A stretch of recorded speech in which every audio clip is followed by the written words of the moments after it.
ఇందు మూలంగా 50 మందికి తెలియజేయనిదేమనగా ఊరికి కొత్తగా వచ్చిన యాండ్రాయిడ్ తన తండ్రి పెదరాయుడు అని ఆస్తిలో వాటా పంచమని రచ్చబండిని ఆశ్రయించడం వలన గ్రామ పెద్దలందరూ రేపు 11 గంటలకు రాయుడు గారింటికి రావాల్సిందిగా కోరుచున్నాము.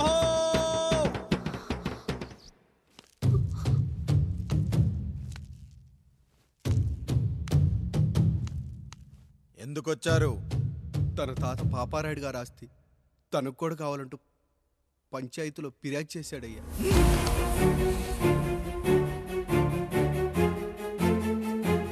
మస్తా గారు ఆ దస్తావేజులు ఇవ్వండి. అయ్యా మరి మా సంగతి ఏంటి? అడగరేంటి? అవునన్నయ్యా, ఈరోజు మీ పన్మేష్ కొడుకొచ్చాడు, రేపు ఆ పాలదం కూతురు వస్తుంది. ఇలా వచ్చినోళ్ళంతా మీ సంతానమని తెలిసాక అదిగో ఆ కాముడు చెప్పినట్టు మా ఆయన వాటా కిందో బాత్రూము, నాకో సబ్బు బిల్ల, నా పుట్టబోయే బిడ్డకో బొట్టు బిల్ల, ఇదే మిగులుతుంది. అయినా ఊరి జనాభా కన్నా అన్నయ్య పిల్లల సంఖ్య ఎక్కువైపోతుంది. వాళ్ళందరూ ఇంటి మీదకి వచ్చేలోపు మా ఆస్తి మాకు ఇచ్చేస్తే మా బతుకులు మేము బతికేస్తాంగా. అవునన్నయ్య, మా ఆస్తి మాకు కావాలంతే. ఎవరిని పట్టుకుని ఏం మాట్లాడుతున్నారయ్యా? ఉన్నప్పటి నుంచి ఆయన మిమ్మల్ని సాగుతూ ఉన్నారు. ఈరోజు పెరిగి పండయ్యాక మా దారి మేము చూసుకుంటా ఉండడం న్యాయం కాదయ్యా, న్యాయం కాదు. ఏ ఆయన నీకో కొడుకునిచ్చాడా? వాడి పేరేంటి? ఐఫోనా? ఎరా ఆస్తి కావాలా? 4 బ్రష్లతో తోముకుంటే ఎక్కడ విడిపోతామో అని నా బ్రష్ టూత్ పేస్ట్ నీకు త్యాగం చేసినప్పుడు అప్పుడు అడగాల్సిందిరా అన్నయ్య ఆస్తి కావాలి అని.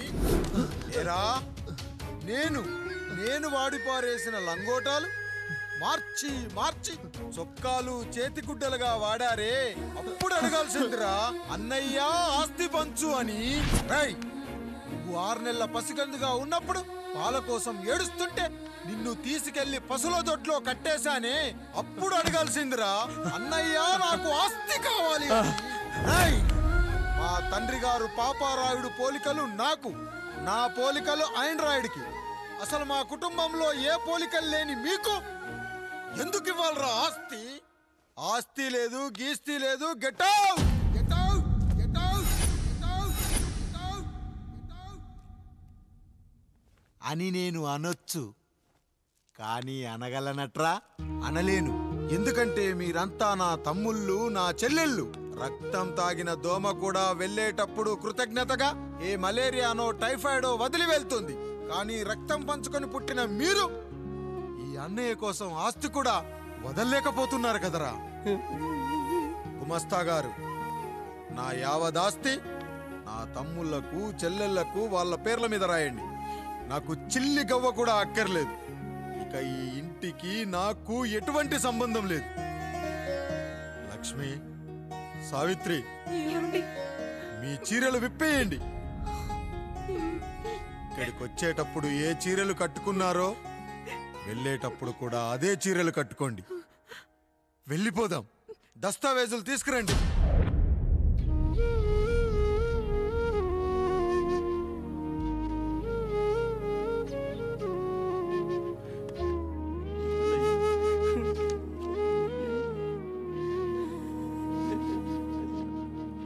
ఇక ఈ ఇంట్లో నా పేరు వినపడితే నా తమ్ముళ్ళు చెల్లెళ్ళు బాధపడతారయ్యా. ఈ ఇంట్లోనే కాదు, ఈ దస్తావేజులో కూడా నా పేరు ఉండకూడదు. నేను ఇక్కడ సంతకం పెట్టి వీళ్ళ మనసు నొప్పించలేను. అయ్యా, మొత్తం వదిలేసి మీరెలా బతుకుతారయ్యా? ఎండకు నీడలా, వర్షానికి గొడుగులా నన్ను ఇన్నాళ్ళు కాపాడింది. కష్టాల్లో సుఖాల్లో నాకు తోడుగా నిలిచింది. నా నిజమైన ఆస్తిని, కుటుంబ గౌరవాన్ని కాపాడింది. ఇదేరా నా ఆస్తి, అంతస్తు. ఇదే మా నాన్నగారిచ్చిన లంగోట. బంగారం లాంటి తమ్ముళ్ళే లేనప్పుడు నాకు మాత్రం ఈ బట్టలెందుకురా?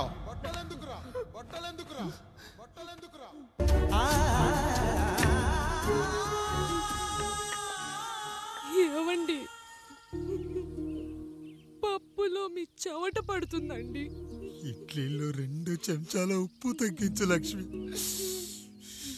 ఎలాగో మనం పేదోళ్ళమే కదా, కనీసం ఉప్పు ఖర్చైనా తగ్గుతుందనుకో.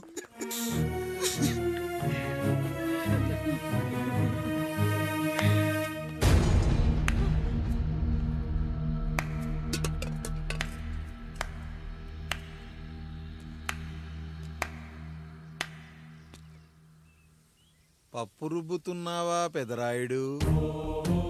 ఎవడికైనా చేసిన పాపం పండుతుంది అంటారు. నీకు మాత్రం అదిగో అలా పిండయింది. అరే రే రే రే రే, చేతి నిండా భార్యలు, ఇంటి నిండా బంధువులు, బీరువా నిండా డబ్బులు, ఊరి నిండా జనాలు. ఏరి ఎక్కడ ఇంటర్వెల్ ముందు ఇంటర్ చదివే కుర్రాడు ఏదో ఆవేశంగా డైలాగులు చెప్పాడు, సెకండ్ హాఫ్ కు మర్చిపోతాడు అనుకున్నావు కదూ? మర్చిపోవడానికి నువ్వు నాకు ఇచ్చింది అప్పు కాదు, ద్రోహం. అమ్మ వచ్చిన ప్రతిసారి అడిగేవాన్ని, అమ్మా నాన్నెక్కడా అని. నీ గురించి తెలిసాక నీ ముందుకొచ్చా, నీ బ్రతుకుని ఇక్కడి దాకా తీసుకొచ్చా. పిక్చర్ అభి బాకీ హే మేరా పితాజీ. నిన్నిలాగే వదిలేస్తే ఈ ఆండ్రాయిడ్ తో వదలవు. సామ్సంగ్లు, హెచ్టీసీలు, లెనోవాలు అంటూ కనిపారేస్తూ మా అమ్మ లాంటి వాళ్ళ కోసం తిరుగుతూనే ఉంటావు.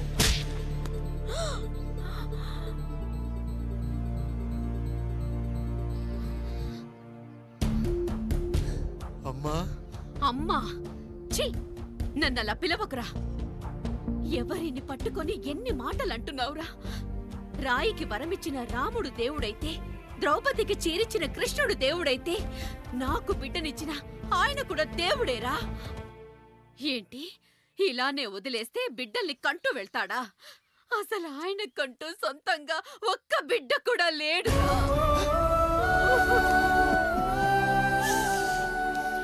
అసలు ఏం జరిగిందో తెలుసా? మీరుండండి అయ్యా, ఉండండి. మొదటి భార్యని చేసుకున్నాక పిల్లలు పుట్టలేదని రెండో పెళ్లి చేసుకున్నారు. ఆవిడకి పుట్టలేదు. మూడోసారైనా తగులుతుందనుకున్నాం, తనకే పుట్టలేదు. పిల్లల కోసం పెళ్ళాలని మార్చాడే కాని వాళ్ళని వదిలేయలేదురా. అదిరా మా పెద్దయ్య మనసు. ఆయన దగ్గర బాణం ఉంది కానీ లేదురా. అసలు నీ తండ్రి ఎవరో నీకు తెలుసా? తెలుసా? ఇదిగో ఈ కాముడేరా నీ తండ్రి. గేదె నల్లగా ఉన్నంత మాత్రాన పాలు తెల్లగా ఎలా ఉన్నాయనే కదరా నీ ప్రశ్న. దానికి సమాధానం చెప్పాలంటే, ఒక వర్షం కురిసిన రాత్రి నేను 9వ నెల బాలింతగా ఉన్నప్పుడు. పండు పండు, ఇదిగో. ఏమిటండి ఇది? నిద్రలేస్తే నేను, బయటికెళ్తే గంటోడు, పక్కకెళ్తే పాలేరు, ఎప్పుడూ తిరిగే తాయారు. రోజు మమ్మల్ని చూసి చూసి బిడ్డ కూడా జిడ్డు మొహం వేసుకుని పుడతాడేమో అని భయంగా ఉంది. కడుపులో ఉన్నప్పుడు మనం ఎవరి మొహాలైతే చూస్తామో అచ్చం వారి పోలికలతోనే పుడతారంటారు. పొరపాటున నా పోలికలతో పుడితే? అదేంటి కాముడు, నీకేం తక్కువ? జుట్టు ఉండాల్సిన చోట లేకుండా అవసరం లేని చోట విపరీతంగా పెరిగిపోతుంది. మనకు పుట్టబోయే బిడ్డ గొప్ప అందగాడై ఉండాలి. ఇదిగో రోజు ఈ దేవుడి ఫోటోలు చూడు, వాళ్ళలాగే అందంగా పుడతాడు.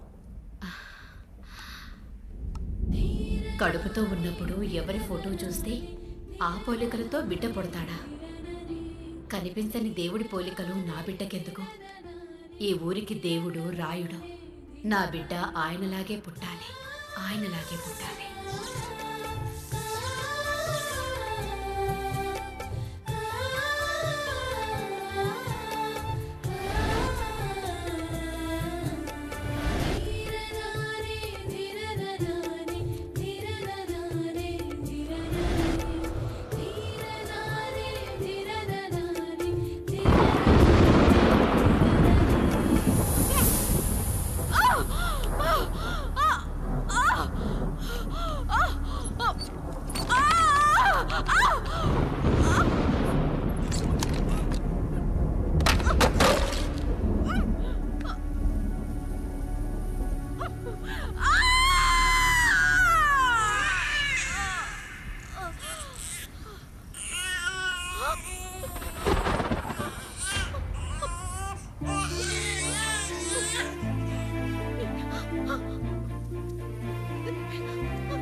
ఏంటి పండు ఇలా వచ్చావు?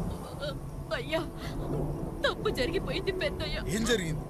అసలే నువ్వు ఒట్టి మనిషి కూడా కాదు. ఒక్కసారి ఇటు చూడండి అయ్యా.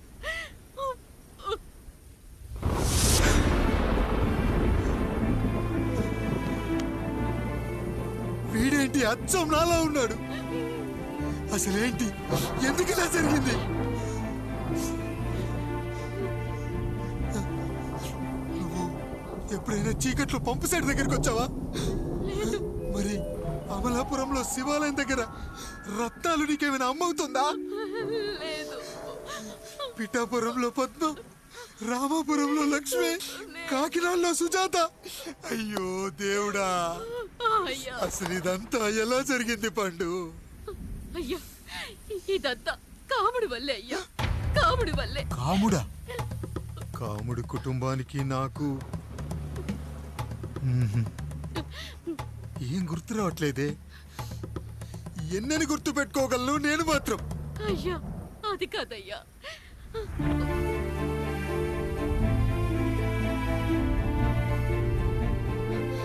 అలా రోజు మీ ఫోటో చూసి చూసి అచ్చం మీలాగే పుట్టాడు. అయ్యో, నా పోలికతో బిడ్డ కావాలనుకోవడం ఏంటి పండు? నువ్విలా చేయడం ఏంటి పండు? పోలికల కోసం ఫోటోలు ఎందుకు చూసావు పండు? అందుకే కదయ్యా ముందు ఆ డైలాగ్ చెప్పాను, తప్పు జరిగిందని. ఇప్పుడు ఏం చెయ్యాలయ్యా? స్వచ్ఛమైన మన ప్రేమను ఈ పాడులోకం అర్థం చేసుకోదు. కనీసం మీ ఇద్దరి జీవితం బాగున్నా ఆనందపడేవాని. వీణ్ణి ఇక్కడ ఉంచొద్దు పండు, బయటికి పంపించు. బయటికి పంపించి బాగా చదివించు, గొప్పవాణ్ణి చెయ్యి. వీడికి అయ్యే ఖర్చంతా నేనే భరిస్తా. అవసరమైతే ఆ డబ్బు కాముడి జీతంలో కట్ చేద్దాం. అయ్యా, వెళ్లే ముందు వీడికొక పేరు పెట్టండి అయ్యా. వీడు ఇంకో రాయుడు, అంటే ఇంగ్లీష్ లో అండ్ రాయుడు, అండ్ రాయుడు.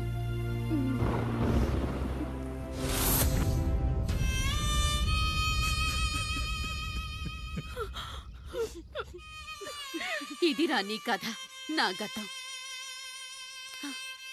నిన్ను చదివించడం కోసం ఆయన మీ నాన్న జీతంలోంచి నెలకి 3,000, 4,000 కోసేసిచ్చేవారు. అప్పుడు ఆయన పడిన బాధ పగవాడు కూడా పడకూడదు. చూసావారా, దేవుడు లాంటి పెద్దయ్యని అనవసరంగా అనుమానించడం ఎంత పెద్ద తప్పు చేశావో అర్థమైందా? ఒకడు నిమ్మకాయ పెట్టి పసుపు వేసి ఉప్పు కలిపి పులిహోర చేయొచ్చు, కానీ ఆ పులిహోర ఎప్పటికీ దేవుడి ప్రసాదం. నువ్వు ఆ దేవుడి ప్రసాదం. ఇక ఆయనే మీ నాన్న. చూసావా అమ్మా, ఈ రోజు నుంచి నాకు 3 అమ్మలు, 2 నాన్నలు. నీకు మాత్రం ఒక్కడే భర్త, నాన్నకు మాత్రం ఒక్కటే భార్య. మా నాయనే. అయ్యా, బిడ్డను ఒక్కసారి ఎత్తుకొని తిప్పండి అయ్యా. బాబు, నాన్న,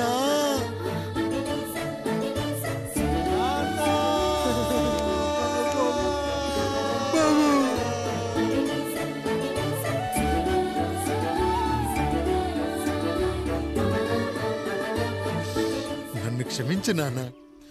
ఇప్పటికైనా నిజం అర్థం చేసుకున్నావు.